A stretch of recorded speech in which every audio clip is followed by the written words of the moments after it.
Agora, finalizando aqui, caminhando para o final, meus amigos. Uma vez que a gente viu que o sábado é o selo de Deus, qual que é a marca da besta? Nós que fizemos o estudo do Apocalipse sabemos, tá certo? Mas quando nós vamos para o texto de Apocalipse, capítulo 13, quando a besta do mar surge, nós vemos que ela começa a fazer o quê? Quebrar os mandamentos de Deus. Lembra que a gente falou? Que a marca da besta era uma oposição direta aos mandamentos de Deus. Porque enquanto que a marca da besta é dada na mão ou na fronte, nós vimos lá no texto de Deuteronômio que o que era para ser selado na mão ou na fronte? A lei de Deus, os mandamentos de Deus. Tá certo? Sempre estar diante do povo. Olha o movimento aqui que a besta que surge do mar, representando o papado, ela faz. Primeiro, a besta exige adoração que só é devida a Deus. A gente vê esse texto lá em Apocalipse 13, no verso 4 a 8. E com isso ela quebra qual mandamento? O primeiro mandamento. Não terás outros deuses diante de mim. Depois, a besta da terra eleva uma imagem à primeira besta e exige o quê? Adoração. Então ele faz uma imagem e exige adoração para essa imagem. Esse texto está lá em Apocalipse capítulo 13, versos 14 a 15. E isso vai em confronto direto com o mandamento que diz o quê? Não farás para ti imagem de escultura, nem semelhança alguma no que há em cima nos céus, nem embaixo da terra, nem nas águas debaixo da terra, e não as adorarás. Depois, o terceiro mandamento aqui. A besta, ela fala o quê? Blasfêmias. Nós vamos ver lá em Apocalipse capítulo 13, versos 5 e 6, que tem uma boca que fala o quê? Blasfêmias. E com isso quebra o terceiro mandamento. Não tomarás o nome do Senhor teu Deus em vão. Então, se as atitudes da besta do mar, do papado, ela vai diretamente contra os mandamentos de Deus, e aqui a gente viu que foi contra os 3 primeiros mandamentos, ele também vai quebrar o quarto mandamento. E essa é a marca da besta. Olha o que diz aqui, só a respeito, né, da marca. A exigência para receber a marca da besta indica um ataque direto ao quarto mandamento. Porque os outros 3 já foram atacados, tá certo? E agora, quando chega o quarto, é o quê? É uma marca. Assim como o povo de Deus tem um selo, tem um sinal entre eles e Deus, aqueles que foram selados com a marca da besta, que forem marcados por ela, vai significar o quê? Eles pertencem à besta. Eles são propriedade da besta. Tá bom?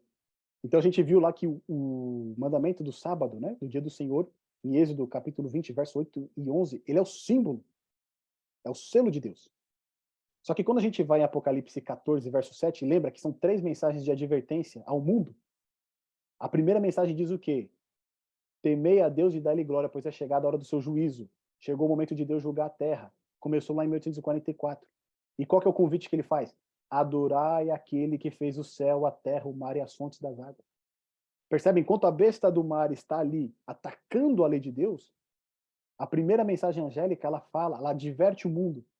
Ela convida o mundo a adorar o quê? O Deus verdadeiro. E quando ele faz esse convite, ele faz uma menção de novo lá ao mandamento. Adorem aquele que fez o céu, a terra, o mar e as fontes das águas. Na terceira mensagem angélica, a gente vê de novo, né, uma objeção à marca da besta com relação à guarda dos mandamentos. Porque diz assim, ó, se alguém adora a besta e a sua imagem recebe a sua marca na fronte ou sobre a mão, vai enfrentar o quê? A ira de Deus. E quem é o povo que vai ser liberto dessa ira, que não vai enfrentar a ira de Deus? É aqueles que guardam os mandamentos de Deus e a fé em Jesus. Então, se todos os movimentos dessa besta do mar, do papado, é contra a lei de Deus, em específico os 4 primeiros mandamentos, nós entendemos que se Deus possui um selo, que é o sábado, a besta também possui a sua marca, que é o domingo, um falso dia de adoração. O dia que era dedicado à adoração ao sol, o dia que era dedicado à adoração ao dragão, aquilo que nós vemos que os pagãos mantinham, mas que se infiltrou dentro da igreja cristã e se colocou no lugar de Deus, se colocou no lugar do santo sábado do Senhor. Então aqui é importante a gente entender, meus amigos, que quando a gente fala a respeito da marca da besta, não significa que hoje aqueles que santificam o domingo estão recebendo essa marca. Porque essa marca da besta, ela surgirá quando for obrigatório, tá certo? Quando todos forem obrigados a receber essa marca. Então, a partir desse momento, vai ter uma grande oposição.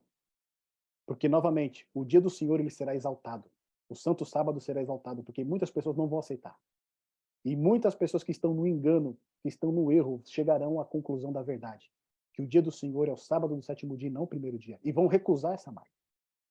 Então a marca da besta só surge quando for algo obrigatório, imposto.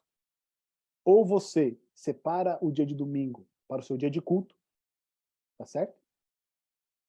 Ou você ali vai ser perseguido. E a gente vê no texto de Apocalipse 13 que muitos serão, inclusive, levados à morte, tá bom? Por não querer acatar, por não obedecer. Então, quando é dito isto, é interessante, será realmente que o domingo poderia ser a marca da besta? E aí lembra que aquela primeiro texto de Apocalipse que a gente leu, do anjo vindo do Oriente com o selo do Deus vivo para selar na fronte, né? Aqueles que pertencem ao povo de Deus. Ele é um texto que remete a Ezequiel capítulo 9, que a gente leu no estudo passado, Ezequiel capítulo 8, quando falava das abominações. Lembra desse texto? Deus ele leva Ezequiel lá para Jerusalém, leva para o santuário e começa a mostrar para ele todas as abominações que eram realizadas pelo seu povo, tá certo? Aqueles que se chamam pelo seu nome. E ele dizia assim lá em Ezequiel capítulo 8, verás ainda abominações maiores do que essas. Ele ia mostrando, verá abominações ainda maiores do que essas. E aí chega o ápice das abominações. Qual que é o ápice das abominações? Cerca de 25 homens, de costas para o templo do Senhor e com o rosto para o oriente, adoravam o sol virados para o oriente. Ou seja, o ápice das abominações realizadas dentro do santuário do Senhor era o quê? Adoração ao sol. Que a gente já viu que é o quê? Sunday, domingo. Tá certo? Será que esse seria o selo da besta? Agora, olha que coisa interessante, que na sequência do texto de Ezequiel, no capítulo 9, tem esse texto que diz o seguinte: Então ouvi que gritava em alta voz, dizendo: Chegai-vos, vós, executores da cidade, cada um com a sua arma destruidora na mão. Ou seja, é uma cena de juízo. Eis que vinham 6 homens a caminho da porta superior, que olha para o norte, cada um com a sua arma esmagadora na mão. E entre eles, certo homem vestido de linho. E a gente sabe que aquele que é vestido de linho, ele tem função o quê? Sacerdotal, tá certo? É a roupa do sacerdote. Com um estojo de escrevedor à cintura, entraram e se puseram junto ao altar de bronze. Então tem esse sacerdote e mais 6 homens ali junto com ele, com as suas armas. A glória do Deus de Israel se levantou do querubim sobre o qual estava, indo até a entrada da casa, e o Senhor clamou ao homem vestido de linho, que tinha o estojo de escrevedor à cintura, e lhe disse: Passa pelo meio da cidade, pelo meio de Jerusalém, e marca com um sinal a testa dos homens que suspiram e gemem por causa de todas as abominações que se cometem no meio dela. Marca esse povo. Por quê? Aos outros disse: Passai pela cidade após ele, e sem que os vossos olhos poupem, e sem que vos compadeçais, matai. Matai a velhos, a moços, a virgens, a crianças e a mulheres, até exterminá-los. Mas todo homem que tiver o sinal, não vos cheguei. E começai por onde? Pelo meu santuário. Tá certo? Essa é uma cena de juízo que remete àquele texto de Apocalipse que nós vimos. Os juízos estão para vir sobre a terra, mas vem um anjo com o selo do Deus vivo e diz: Olha, aguardem até que nós tenhamos selado o povo de Deus. Tá certo? Não comecem a destruir até que nós tenhamos selado o povo de Deus. Quando nós olhamos esse texto de Ezequiel, a gente vê a mesma ideia. Eles vão destruir, eles vão executar um juízo, mas o povo de Deus ele vai ser o quê? Selado. E quem é esse povo que é selado? É aqueles que suspiram e gemem por causa de todas as abominações que se cometem no meio dela. Que abominações são essas? Olha o texto de Ezequiel 8. Uma dessas abominações. Existem outras, que são ligadas à idolatria. Tá certo? Mas uma das abominações qual era? Adorar o sol. Lembra que a gente falou que na advertência dos profetas, a idolatria sempre estava ligada à transgressão do quarto mandamento, o sábado. A gente pode ter certeza que essas pessoas que foram seladas aqui, elas obedeciam a Deus. Elas obedeciam à lei de Deus. Elas santificavam o sábado. Já os outros que estavam cometendo idolatria, até mesmo adorando o sol, a gente sabe que a idolatria está diretamente ligada com a transgressão do sábado. Eles, com certeza, não observavam o sábado, porque se eles observassem, santificassem o dia do Senhor, eles não trocariam a glória do Deus Criador por qualquer outra glória. Eles não trocariam a glória do Deus Criador para adorar um astro, um sol. Nessa cena de Ezequiel, nós conseguimos prefigurar o que vai acontecer nos últimos dias. O mundo será dividido entre 2 grupos: aqueles que têm o selo de Deus, aqueles que santificam o sábado do Senhor, do 7º dia, e aqueles que recebem a marca da besta, que escolhem, seja por manter os seus direitos, seja por manter os seus prazeres, seja por manter a sua comodidade, seja por engano, seja por mentira, eles vão continuar santificando o dia do sol. Quando a gente vai no final, olha o que diz. Você poderá ler a Bíblia do Gênesis ao Apocalipse e não encontrará uma única linha autorizando a santificação do domingo. As Escrituras ordenam a observância religiosa do sábado. A Igreja Católica, em virtude de sua divina missão, mudou o dia de sábado para o domingo. O domingo é uma instituição católica e sua observância só pode ser definida por princípios católicos. Do princípio ao fim das Escrituras, não é possível encontrar uma única passagem que autorize a mudança do culto público semanal do último para o primeiro dia da semana. Eles não escondem, eles deixam isso claro. Roma alterou a lei do Senhor, Roma alterou o dia do Senhor. Aqueles que continuam ainda observando a santidade do domingo, depois desse estudo, depois daquilo que foi apresentado, meus amigos, não há desculpa.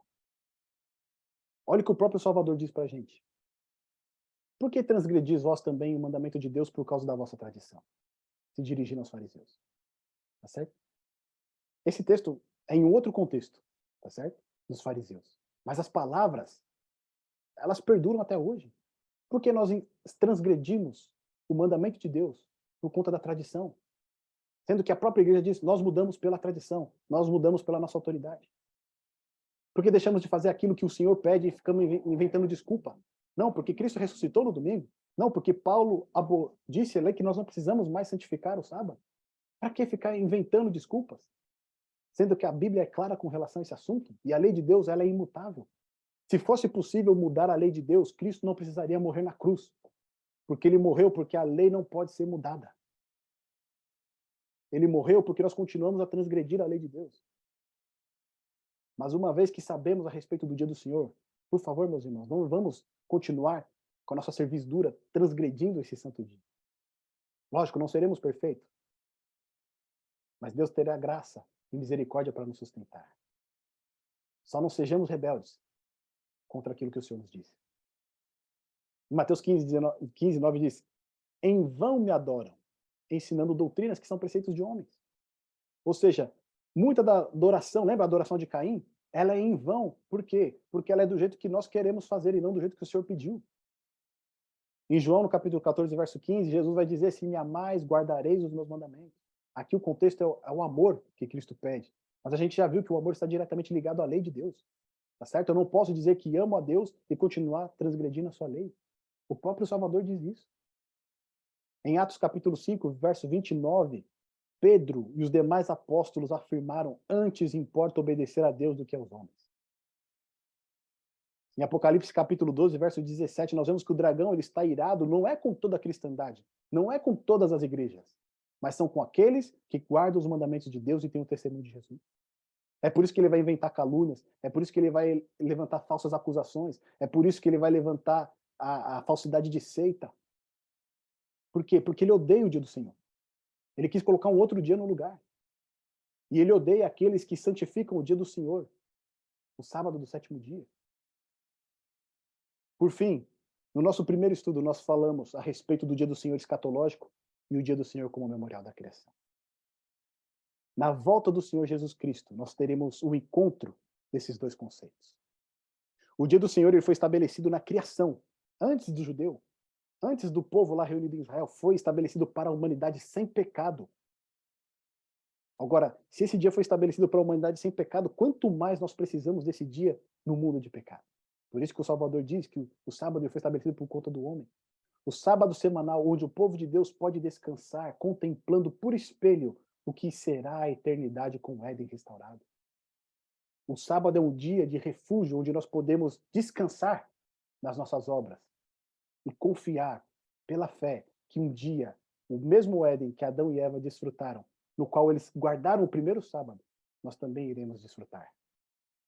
Por fim, o dia do Senhor, o dia do juízo escatológico, o dia em que o Senhor irá trazer juízo a toda a terra, será também o dia em que ele trará descanso a toda a terra.